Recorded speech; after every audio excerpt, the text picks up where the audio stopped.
Welcome back inside the Now Morning Show. Can you pick a side between the political leader of the PDP or the chief secretary of the THA? I don't know. This morning we're going to find out a little bit more about what that means inside your Spotlight on Now with Kimberly.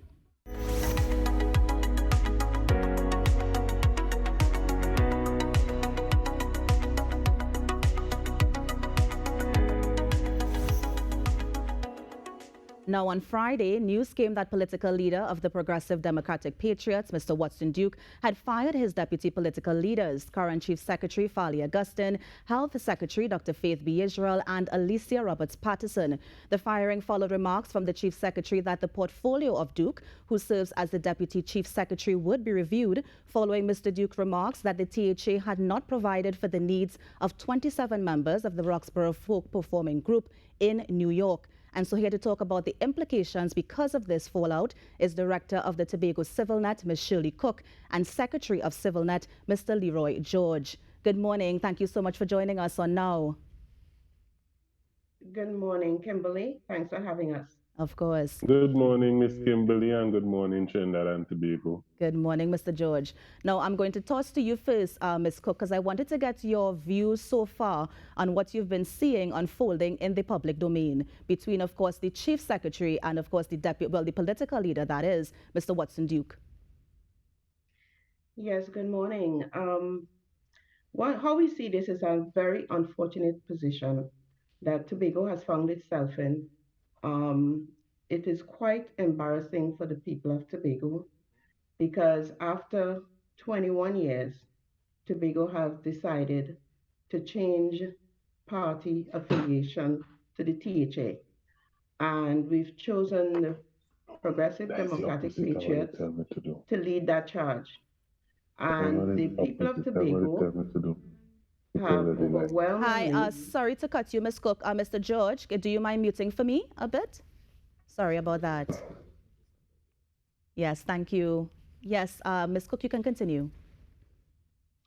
Yes, what I was saying is that this is a very unfortunate position, and it's an embarrassment for Tobago because we have chosen this party after 24 long years with the People's National Movement. And Tobago overwhelmingly have entrusted their governance of Tobago to this new party, with the understanding that they're new, they're fresh, they're young, they're passionate, and they have a new sense of direction where they feel Tobago must go. And to have this happen now, it's very unfortunate, and it really shows that what is important for Tobago, not so much a change of regime, but a more governance style and a change in the Tobago in the THA Act that gives us the kind of autonomy for a more inclusive type of governance. Because this has happened before, as we know, with the last regime in terms of changing political leaders and how that affects the running of the THA. So what we need now is to put into place mechanisms, policies, and procedures that would ensure that when political parties has their internal wranglings, it does not affect the governance of the island. Remember also that this is also a psychosocial impact on the people, and this has to be something that's mitigated. We have a challenge with risk management and poor communication skills also, and this has to be addressed. Of course. Now, Ms. Cooke, as you're talking about those poor communication skills, I know that Mr. Duke would have been in New York when the news spread, and of course he would have, highlighted the fact that this happened. Do you think he should have done a little bit more research to see if that in fact was true? Because according to the Chief Secretary, he's saying that they would have pledged $400,000 to help the 27 who were stranded in Tobago. So how do you think he handled the situation when he found out that there may have been performers who were there and were not fully being taken care of?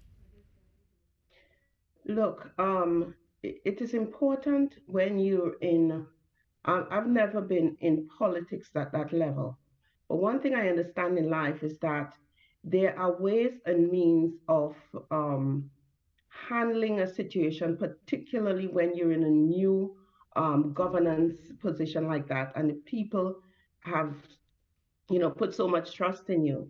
So my only advice is that that should not have been um, out there like that in the media unless all options behind the scene have been, totally executed. And I don't think that happened.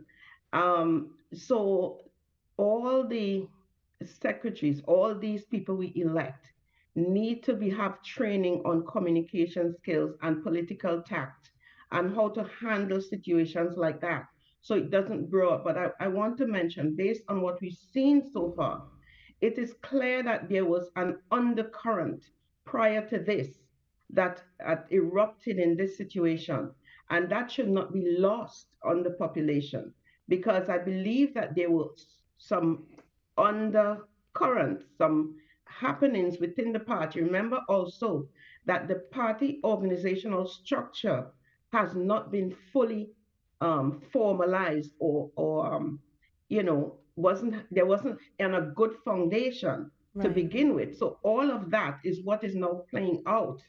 But what we're hoping for, and Civil Net's position, is that these leaders understand that leadership and governance is at the core and of why they were elected.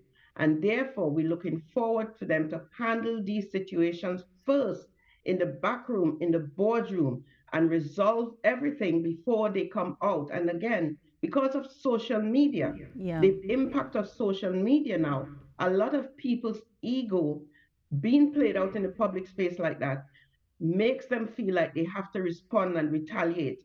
But they need to understand that when you're in politics and you have a responsibility, a great responsibility like this, there is another means, another ways of communication. Of course. Now, Mr. George, I'm going to bring you in here because I also want to get your thoughts, but I want to get your thoughts in terms of, so we have two people in the PDP, but we have one who is the chief secretary and we have the other one who is the political leader of the PDP. Do you think as the political leader of the PDP, Mr. Duke may have overstepped when he may have asked for additional resources from the coffers of the THA? I do not have an opinion on that, and I don't think it is wise for the vast majority of us to formulate any solid opinions on this, because what is to be noted is that while a lot is being said by Mr. Duke and a lot is being said by Mr. Farley Chavez Augustine, we're not actually seeing certain numbers that need to come into play before we have a solid opinion. And let me explain exactly what I'm speaking about. We know for a fact, well, based on what Mr. Farley Chavez Augustine said, that the group had applied for $700 million, right? We also know, according to what Mr. Chavez said, that the Tobago House of Assembly would have given 400,000, right? 700,000, I hope I said 100,000 and not anything else, and that 400,000 was given. One journalist in that interview that Mr. Chavez did asked specifically what was the final figure that was agreed on between Ms. Toppin's group and the Tobago House of Assembly Executive Council. And that figure was never given, and I've not seen that figure anywhere in the public space.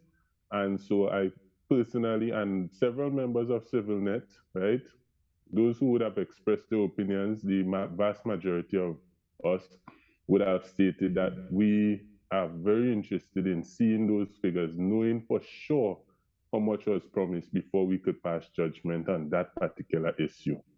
All right. And so while we wait for the figures to come in, I mean, what does this say for the party? I mean, when they took over the Tobago House of Assembly, one of the issues and, of course, one of the concerns was that the party is so young and will they be able to govern themselves and govern Tobago? And here we have it where, you know, their dirty laundry is actually in the public domain. So what does it say about the party and the future of the party in Tobago?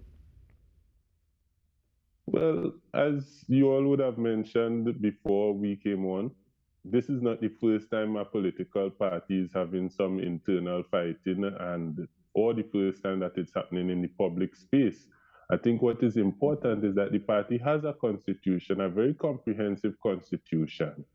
And if the constitution was being held or is to be held in the future, strictly in all their operations. I don't think things could get to this point here because the constitution, the PDP constitution states that every month the National Executive Council, that is the internal government for the PDP, are supposed to meet. And in one of the videos that Mr. Duke put out, he stated that the deputy political leaders refused to attend meetings with the rest of the executive council.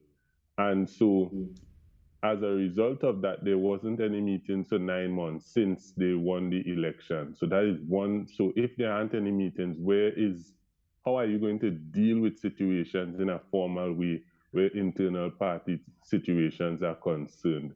So they need to just stick to the rules of their written constitution that has been ratified almost 3 years now. Right. Now, Ms. Cooke, I'm going to bring you back in here because one of the things that you would have mentioned is that this that happened eventually, there were things that were going on before. There was an undercurrent of issues, and it's almost like this would have brought everything to a head. I mean, what does this say for the party's readiness or even for the existence of the party, the PDP, moving forward?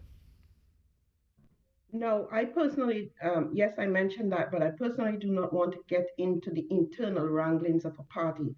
As a civil net body, we are not really interested in that.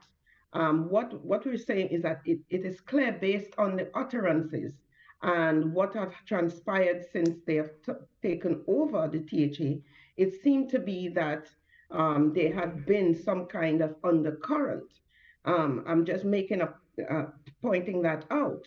But we are not interested in the internal affairs because, one, I am not on the executive of the PDP. I'm speaking this morning in terms of civil society and the people of Tobago who have entrusted these people to their governance. And one of the ways that I'm thinking that we have to find a way to mitigate against all of this is that we need to find a way to have another layer of a lot of their of checks and balances that truly represents the people because whether we like it or not, excuse me, um, we have the Westminster style of governance, and that allows people to feel that they have to have the elected officials that say have to have some party affiliation and they have to listen to the party. And therefore, with this, even with the Queen's passing, that era is gone. And we need levels of innovation and governance. And that means that even though people elect these representatives, there ought to be, and Tobago could lead that way, there ought to be another level of where people, certain people in society held in high esteem and of a certain caliber and have experience and public service and some moral and ethics to be in our governance structure. And that those people, for example, the Tobago Autonomy Bill previously had proposed a Tobago House. And in that sense, that Tobago House would be the moral advisory council for the THA, for the governance body. So they would advise and give opinion for which the population are more likely to buy into. Because with fallouts like this, you really do not know who to believe because as Mr. George said, there are many information that is still outstanding for us to make proper judgments. And this body would be able to do some level of investigative work to come up with, to really let the population know that this is exactly what is happening or have transpired so that we are not in the dark on many of these issues. And something else is going to happen again. That's the nature of politics and the nature of people. Yeah. And therefore, we need to implement something similar that would be part of our governance structure that could pull all these elected officials who feel they have party affiliations and not bring internal party politics into our governance style. Of course. And I hear you, Ms. Cooke, and I wanted to bring in Mr. George as well, just to get his thoughts on this. Mr. George, how do you think we can reconcile or even, form some sort of conciliation between the two powers in the PDP? Well, as Ms. Shirley Cooke pointed out, it's very important to understand that CivilNet is not very interested in the internal runnings of the political parties. Also, the Constitution does not really give full, what is the word I'm looking for? It doesn't recognize political party positions as much as it recognizes Tobago House of Assembly positions, offices like that of the Chief Sec, Deputy Chief Sec, even central government positions like the Prime Minister, etc. And there's good reason for that.